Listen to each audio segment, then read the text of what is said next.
Welcome back to Rent and Go. I am Cody Goggin. We are surrounded by movies and we're going to talk about a few of them. Well, I guess we're not. I am. And you can always leave a comment below though. So that'd be cool. Let's see what we're going to talk about. Oh, it's The Lost Boys. Okay, this is my older sister's favorite movie of all time. And so she showed it to me, and at the time, it wasn't a big thing for me. Rewatching it now, it's one of those great nostalgic 80s things. Vampires, it's great. It got a couple of sequels. I think they missed the boat. They came out a little later. Not as good. Really didn't live up to the potential that's here. But if you like vampires and you haven't seen The Lost Boys, I don't know what you're doing. This is a great one. And, Tab, thanks for making me watch this. My opinions of these next movies have changed over the years. When I first I should have thought of a different way to say that.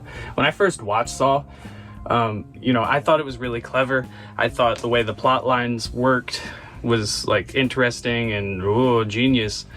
And after watching Friday the 13th and comparing it to that, maybe it does have a little bit more going on. Looking back at it though, it's too much gore. I don't have the stomach for it anymore. You watch Friday the 13th and it's this sort of a different thing.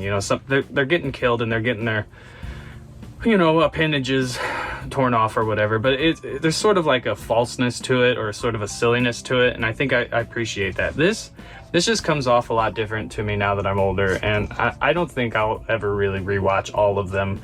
I know there's new ones coming out too. I'll probably never get around to seeing them. I thought it was cool then, not now.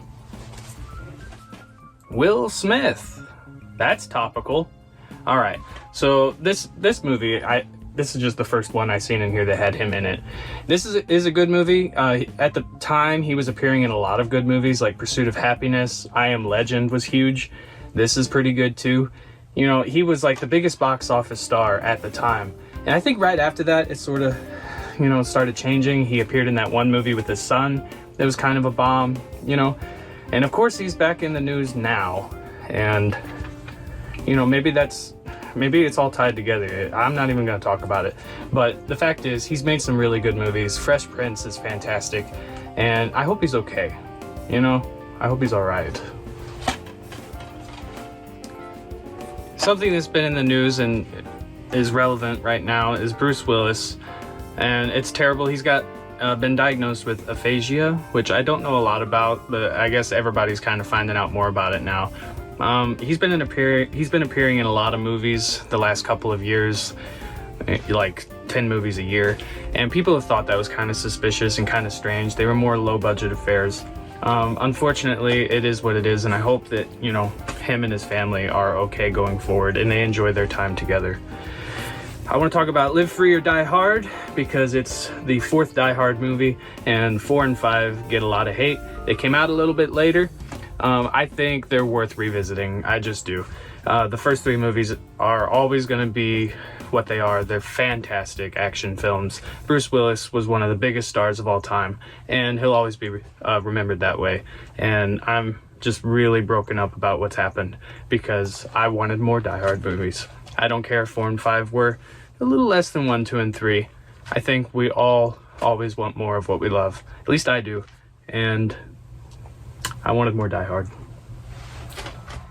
Someone whose movies I always love is Clint Eastwood, whether he's in front of the camera as an actor or behind the camera, often as a director. The man just makes great movies. I can't say that I've ever seen one that I didn't think was really, really pretty good. And this is a really interesting one. This is Letters from Iwo Jima. He's not in these movies, but he directed 2 of them, back to back. The other one is Flags of Our Fathers. And it's about World War II and the battle at Iwo Jima and, the surrounding, battles and just stories, whatever. But this is from the Japanese point of view, and Flags of Our Fathers is from the American point of view. And I just think that's a really interesting thing for him to do, to tell both sides of the story dramatically, maybe not totally accurately. I guess they are movies, but Clint Eastwood is just amazing, and I hope he gets to make another movie. He just did I'm gonna blank the name on Cry Macho, and it was really good. It's a little different. He's getting very old, and well, I just hope he gets to make one more, because he's made a lot of great movies. And if you've never seen Flags of Our Fathers, or if you've never seen Letters from Iwo Jima, you need to see this, because it tells both sides of the story, and you should always know both sides of the story. Okay, so this is the last movie of this episode. I remember seeing Watchmen in theaters when I was a kid. I went with my dad, and we did not like it.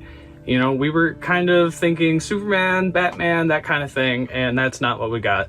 And then, of course, you know, there is well, let's just put it how it is. There's a blue wiener in the movie for a lot of the scenes. But looking back at it and getting to watch it later on, it really dawned on me what this is and what it means. And that, of course, changes your perspective on things. I've read the graphic novel as well, and it's a really great breakdown of, you know, the superhero myth, superhero lore. It's a great character study, and it's a great society study. I thought the movie turned out really good. I thought Zack Snyder was a great director on this, and, you know, he went on to make some superhero movies that I did not love. That's unfortunate, but this, I think he really nailed it with this one, especially if you watch the director's cut. It's longer, but Watchmen was good, and if you haven't seen it, you know. So that's gonna do it for today's episode of Rent and Go. I hope you enjoyed it. I hope you'll leave a comment below, like, and subscribe if you're watching this on YouTube. I appreciate you watching, and I hope to see you again next time.